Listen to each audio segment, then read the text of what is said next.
The autumn sun dipped low beyond the haze of Los Angeles as the shock waves from Dylan's confession rippled across the city, a confession that cracked open old wounds, cracked open reputations long believed sealed.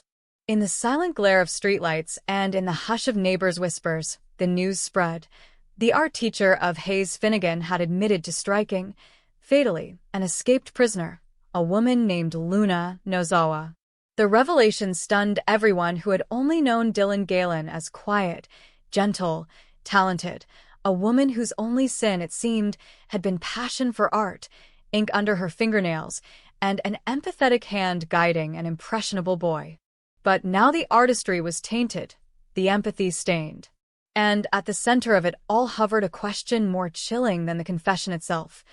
Could Luna have had a sister? Could Dylan's accidental crash have destroyed not one life, but two? From the moment the headlights struck Luna's body, the tangle of metal and flesh screaming in the middle of an empty road, Dylan carried the burden. That burden had fractured her, hollowed her out from the inside. Each breath she drew afterward felt borrowed, each moment a debt she believed she could never repay. The weeks that followed became a torture of memory. Luna's eyes open wide in the last flash of streetlights, the thud of impact echoing in Dylan's mind, the pale, terrified face of someone whose only crime was escape. The legalities blurred, the prison break, the car crash, the media frenzy, but in Dylan's heart there was a single, unshakable truth. She had killed Luna. Even if by accident, even if under duress, she had ended a life. When she walked into Elector Forrester's upscale apartment that night, it was not with hope of forgiveness. It was confession. She stood there in the soft glow of modern sconces, the city humming beyond the glass, as she uttered the simple, harrowing words, "I killed her." The tension that followed tasted like ash. Electra's shock was immediate. Her face paled, her hand covered her mouth. For a woman who lived on glamour, image, and control, shock was a betrayal of her carefully curated reality. But Dylan did not wait for pity or outrage. She did not ask for mercy. She just spoke, letting truth tumble from her lips like broken glass. That confession, raw, public, irreversible, ignited something beyond guilt. It ignited curiosity, panic, a fevered questioning across social media, tabloids, talk shows. And among the rumors that swirled most wickedly was one that nibbled at the edges of her confession like a sinister whisper. Did Luna have a sister? The idea had surfaced before, in fragmentary rumors and whispered gossip, but no one had dared give it shape. Until now. Dylan began to tremble under the weight of that rumor. What if it were true? What if Luna had not been alone? And what if, by taking Luna's life, she had destroyed a secret sibling, a sister she had never known, a life she had never met, an identity she had obliterated by mistake? The thought was a blade pressed to her mind, slicing doubt, fear, guilt, until there was nothing left but cold dread. Driven by desperation, Dylan started to search. She dug into old prison records, scoured obscure case files, reached out to ex-guards, terminally obscure journalists, anyone who had touched Luna's file. The trail was cold, fading into bureaucratic dead ends, sealed records, erased memories. But in one dusty archive, she found a slip of paper, a note from Luna's first incarceration, listing a second name, Naozawa Mikiko, marked under next of kin. No date, no address, no contact, just a name, faint and forgotten. Her hands shook as she read it. Could it be possible? Could Luna have had a sister, Mikiko, forgotten by the world, a sister whose fate was now unknown? The implication was dizzying, accusing her anew of a crime far greater than the one she confessed. The guilt of killing a woman turned into the guilt of possibly erasing a lineage. Yet Dylan soon realized that guilt alone was not enough. If Mikiko Naozawa existed, alive or dead, she deserved truth.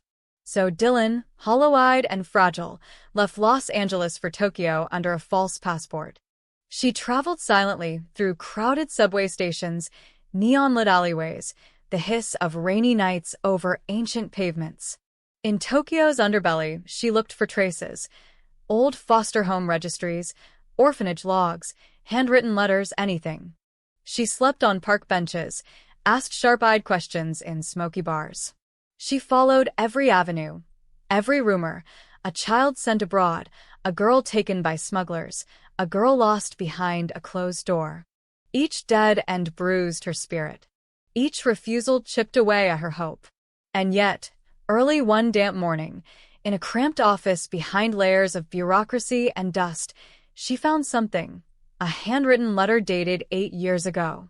Addressed to a Mikiko Nozawa, Tokyo, signed in shaky script by a woman claiming to be Poppy Naozawa, Luna's mother. The letter asked for reunion. The woman had pleaded, "If you remember this name, come back to me." There was no response, the receiver unknown, return address blank, and the words never delivered. Dylan's breath caught. The note proved 2 things. First, that Luna had indeed had a sister, maybe Mikiko, and second, that Poppy had tried to reach her, silently, desperately, and failed. The gap between mother and daughter, between past and present, had yawned wide before Luna's death. Now, with Luna gone, the gap had become an abyss. But confession, even the most honest, does not always beg forgiveness. In Los Angeles, the fall of Dylan's reputation had already begun. Her students whispered. The parents whispered. The tabloids demanded scandal. And at night, when the city glowed through her apartment windows, she no longer saw reflections of herself. She saw a ghost, a specter of guilt stalking the corridors of her mind. The decision to travel to Tokyo haunted her in memory and in reality. She had told no one. Not Electra. Not Hayes. Not the Forrester camp. She needed to find the truth first, to know whether she had destroyed a sister before she could stand in the glare of public judgment again. Back in Los Angeles, meanwhile, the Forrester circle fractured further. Electra, stunned by Dylan's confession and the rumors of Luna's secret sister, withdrew from the social spotlight. She stopped attending charity galas, avoided public appearances. She skipped photo shoots, avoided the lens even as it hovered, hungry for a scandal. She became pale, thin, haunted, as though a shadow had been draped across her shoulders. Dylan's words had injured her image, but the rumors had wounded her identity. Steffi and Finn, hearing the rumors, argued among themselves in hushed tones, protect Dylan, destroy her, stay silent, expose the truth. The tension twisted through their family like a slow poison. And the once untouchable Forrester name, built on beauty and privilege, now seemed fragile, like porcelain under pressure. While she searched for proof in Tokyo, Dylan's own conscience frayed at the edges. She spent nights trembling under the cold light of a single bulb, staring at the paper letter she had found, crumpling in her fist as though holding it too tightly might crush what little hope remained. She wondered who Mikiko was, where she might be, what life she had lived, maybe in obscurity, maybe in pain, maybe blissfully unaware of her sister's fate. And yet, more terrifying, maybe Mikiko had tried to reach out, and in the silence of the world, had never been heard. The guilt she carried transformed into resolve. She owed Luna and Mikiko more than despair. She owed them truth. She owed them recognition. She vowed that if she found Mikiko, alive or not, she would reveal what happened. She would deliver Luna's story, unblurred. Eventually, her search led her through corridors of bureaucracy, to addresses scraped off maps, to foster homes long demolished, to women in their 30s who remembered a shy little girl named Mikiko. She knocked on doors. She showed photographs, Luna's, and asked in a trembling voice, "Do you know her?" Most shook their heads. Some closed their doors. One trembling woman, eyes red, slumped against Dylan when she saw Luna's face on the screen. "She had freckles like me," the woman whispered, "but I never met her. No, I don't know." The woman would not reveal her name. She fled. Each rejection shattered pieces of Dylan's hope. But when the woman closed the door, Dylan did not walk away. She remained, hand on the cold wood, silent tears sliding down her cheeks. Because even if Mikiko never answered that door, Even if her name remained a ghost on a tattered letter, someone had once written to her pleading for reunion. Someone had once believed in her enough to reach out. Luna's mother had believed. And that belief, that fragile act of love, deserved to be honored. From Tokyo, Dylan returned to Los Angeles, gaunt, unsteady, but with her shoulders straighter than before. She carried with her the crumpled letter, the memory of closed doors, the collective weight of unanswered questions. She walked under the city lights with purpose now, not trying to hide, not seeking forgiveness, but demanding recognition. Her reappearance startled everyone. She entered the Forrester offices not with smiles, but with the quiet firmness of someone unafraid to be seen. She asked to speak to Poppy Naozawa. The room froze. Electra gasped. The board looked away. And then Poppy, pale and hardened by grief, ascended the stairs. Dylan looked at Poppy, not with pleading eyes, but with steady ones. She laid the letter on the desk, sliding it across the wood like a confession, a challenge, an offering. Poppy's eyes flicked over the faded lines, the years-old pleas, the blank spaces. Her face remained unreadable, as though carved from stone. Then, surprisingly, she did not reject the letter. She accepted it. In that moment, as silence stretched taut between them, the world seemed to hold its breath. Electra retreated. Steffi and Finn hovered at the threshold. The gossip cameras remained off. Only two women stood there, a mother and the girl who had killed her daughter, connected now by a ragged thread of possibility. What happened next was not a revelation, not an answer, but a beginning. Poppy did not curse. She did not collapse. She sat back in her chair and studied Dylan's face. For the first time since Luna's death, her eyes softened. They did not hold forgiveness. Perhaps that was too much to hope for, but they held recognition. Recognition that another life might have been lost, not in scandal or betrayal, but in silence. That love, even when flawed, could reach across oceans and years. Dylan spoke then, voice low and brittle. She had not killed Luna out of anger, spite, or greed. It had been an accident, a tragic, devastating accident. But that was not the end of the story. She had never known of Mikiko. She had never met her. But now that she knew, now that Luna's name had been joined with another, she demanded that the world remember both. That one life lost should not erase another life unseen.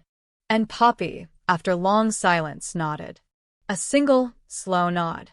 The kind that does not heal wounds, but acknowledges them. The kind that says, I see you. I hear you. I mourn what I lost, and I stand with you to find what remains. In the days that followed, a fragile truce began to form. The media frenzy did not disappear. But when the cameras flashed and the headlines loomed, a new narrative emerged. The search for Mikiko. A missing sister. A chance at closure. The Forrester name wobbled under the weight of scandal, but Dylan and Poppy, linked by grief and guilt, tried to redirect the falling pieces toward redemption, truth, memory, accountability. Electra remained distant. She withdrew into herself, haunted by the possibility that the woman she'd never known, the sister she never met, might exist because of Luna. She stopped social appearances, refused interviews, and for once, let silence speak louder than charm. To the world, she became a woman unraveling. To herself, she became a woman forced to confront her own emptiness, her own guilt. For Dylan, life changed irreversibly. She resigned from her teaching job, closed the small studio where she had painted with haze. She sold her car, changed her name on social media, and began to travel again, this time not on the run, but on purpose. She visited orphanages, social centers, foster homes. She carried Luna's sketches, photographs, the crumpled letter, evidence that a child had once existed, unseen, unheard, and maybe lost by mistake. She published articles under a pseudonym, wrote pleas for anyone who had known a Mikiko Naozawa, anyone who might remember. She held exhibitions, small, raw, painful, of Luna's artworks, finger-painted canvases full of life and loss, displayed next to an empty frame labeled, "For the sister we never knew." The world watched.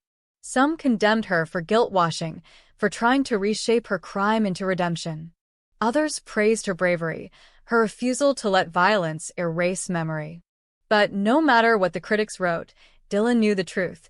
She had been given an impossible second chance, not to undo the past, but to honor it, to restore names, to give voice to silence.